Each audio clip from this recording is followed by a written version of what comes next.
Feeling good, feeling very good. Been playing good all year. Maybe not as great as I would like. I feel like there's some avoidable mistakes out there, but if you keep rocking at top 10s, not having your best, I think still pretty good, and I can see my game going towards those improvements. So very hopeful, very happy to be here. It's going all right. It's definitely trending in the right direction. I feel like, I see a lot of good stuff happening.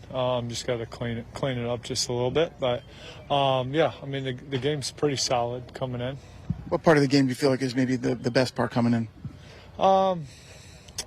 Everything's pretty solid. I just need to clean up the driving a little bit. It's just I'm driving it pretty well. It's just the misses. The misses have gotten me in trouble the last few weeks or last few events. And clean up those a little bit. But everything else is going pretty good. Average. Slightly inconsistent, but I'm hoping. I feel like I had a good week of practice last week. And I don't really want to say anything too positive because I feel like that would just jinx everything that I do. So I'll leave it with the first answer of average. Definitely trending in the right direction. I think done a lot of technical stuff over last summer in Australia. Struggled to trust it the first little bit of the year, but it's starting to get really good, particularly with the iron. So looking forward to this week. Obviously, it's a great test and a pretty brutal golf course at times. So this is kind of a test of where the game's really at. Paulie, I'm curious what you think of the sort of big brand names that left the PGA Tour to go play on LIV. Bryson, Brooks, Dustin Johnson, Jon Rahm, Cameron Smith. Which of those guys is a better player since they went to LIV? Yeah, what we have to judge them on, Rich, is how they perform in major championships. And there's only 4 of those, so it's a small sample size.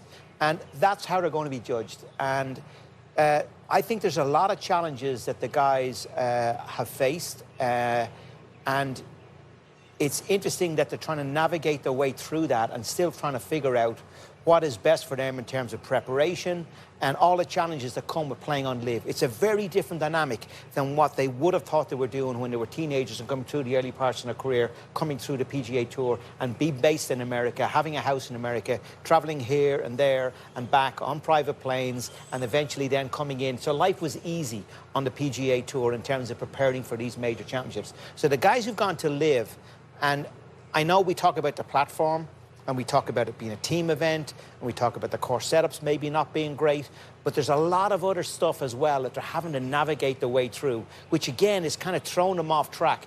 They haven't got there yet in preparing for it. And I'm talking about scheduling. You look at the countries they've been to so far this year. They've been to Hong Kong, Singapore, they've been to Saudi, they've been to Australia.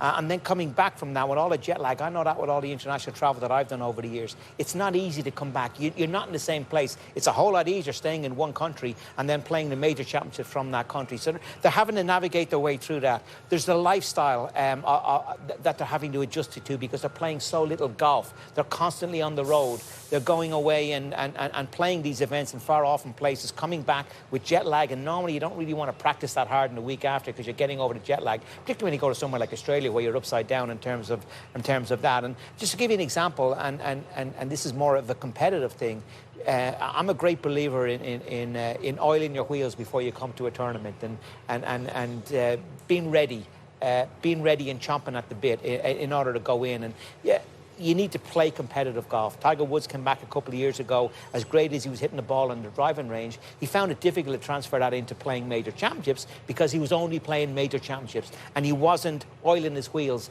in PGA tournaments in order to prepare himself to go into it. So you need to be playing some events. And you look at, Jon Rahm is an example. I've just delved into what Jon has done this year. He's played 27 rounds of golf so far this year in 2025 coming into this event. Before he went to LIV, he had played 40.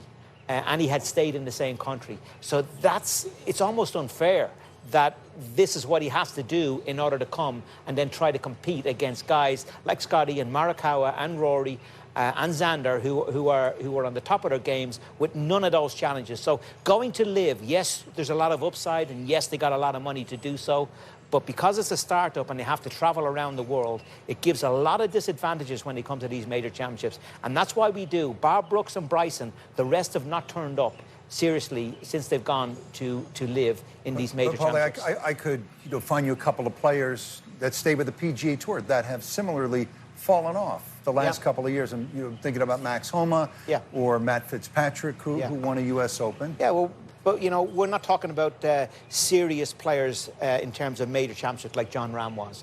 And John's performance since he's gone to live in majors has been disappointing because 3 years ago, before he went to live, I would have said that Jon Rahm was going to be an absolute powerhouse. The way that he played, no question. The way that he played on the PGA Tour week in, week out, he was an absolute powerhouse in the game.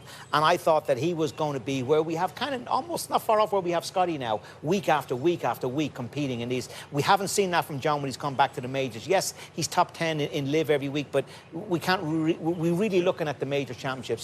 So that's my view on it. I think there's a lot of challenges for the LIV players, and a lot of them they probably hadn't thought about when they jumped over to LIV in terms of the consequences of being ready for major championships.